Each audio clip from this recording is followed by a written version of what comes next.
দাবি আছে? বাংলা কলেজে কোনো দাবি আছে? এই পৃথিবীর কোনো দাবি আছে?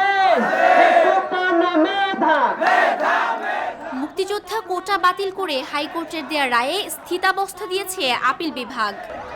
বুধবার প্রধান বিচারপতি ওবায়দুল হাসানের নেতৃত্বে আপিল বিভাগের পূর্ণাঙ্গ বেঞ্চ সিদ্ধান্ত জানায় 4 সপ্তাহ পর এ বিষয়ে পরবর্তী শুনানি হবে। এ সময়কালে সরকারি চাকুরিতে কোটা বাতিল করে সরকারের দেয়া পরিপত্র বহাল থাকবে। এ সময় আন্দোলনকারী শিক্ষার্থীদের ক্লাসে ফেরার আহ্বান জানিয়েছেন প্রধান বিচারপতি। তবে আন্দোলনকারীরা জানিয়েছেন তারা এখনই আন্দোলন স্থগিত করছেন না, রায় পর্যালোচনা করে পরবর্তী সিদ্ধান্ত জানাবেন।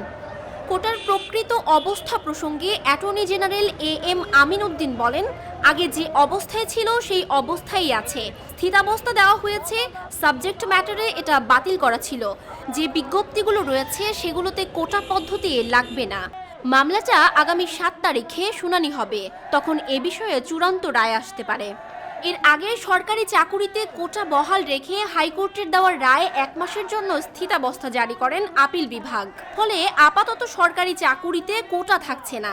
বুধবার বেলা 11:15টার দিকে প্রধান বিচারপতি ওবায়দুল হাসানের নেতৃত্বাধীন 5 সদস্যের আপিল বিভাগ এ আদেশ দেন। গত 5 জুন নবম থেকে 13তম গ্রেডের সরকারি চাকুরিতে মুক্তিযোদ্ধাদের সন্তানদের জন্য 30% কোটা পদ্ধতি বাতিলের সরকারি সিদ্ধান্ত অবৈধ ঘোষণা করে রায় দিয়েছেন হাইকোর্ট। কয়েকজন মুক্তিযোদ্ধার সন্তানের করা এক রিট আবেদনের প্রাথমিক শুনানি নিয়ে ওই রায় দেয়া হয়েছিল। সেই রায়ের বিরুদ্ধে আপিল করে রাষ্ট্রপক্ষ। তবে হাইকোর্টের পূর্ণাঙ্গ লিখিত আদেশ না পাওয়ায় শুনানি কয়েকদিন পিছিয়ে বুধবার ধার্য করা হয়েছিল।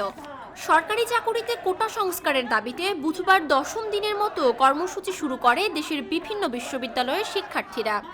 বৈষম্য বিরোধী ছাত্র আন্দোলনের ব্যানারে সরকারি চাকুরি প্রত্যাশী শিক্ষার্থীদের বাংলা ব্লকেট শিরোনামের এই কর্মসূচিতে শুরুতে শুধুমাত্র পাবলিক বিশ্ববিদ্যালয় ও সরকারি কলেজগুলোর অংশগ্রহণ থাকলেও ধীরে ধীরে তা প্রাইভেট বিশ্ববিদ্যালয়ের শিক্ষার্থীদের মাঝেও ছড়িয়ে পড়েছে।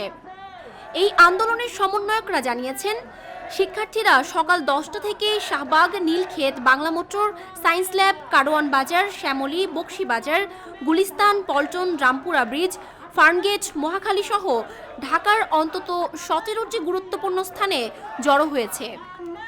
এদিকে ঢাকার বাইরের বিভিন্ন বিশ্ববিদ্যালয়ের শিক্ষার্থীরা দেশের সব গুরুত্বপূর্ণ মহাসড়কগুলোতে অবস্থান নিয়েছে। শিক্ষার্থীরা জানিয়েছেন, তাদের দাবি পূরণ না হওয়া পর্যন্ত তারা এই আন্দোলন থেকে সরে দাঁড়াবেন না। উল্লেখ্য, 2018 সালে কোটা পদ্ধতি বাতিল করার আগ পর্যন্ত সরকারি চাকুরিতে নিয়োগে 56% পদ বিভিন্ন কোটার জন্য সংরক্ষণ করা হতো।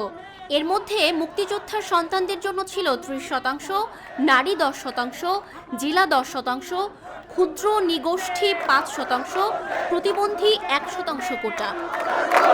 আমাদের সৈন্যরা চলছে চলবে দাবি আদায়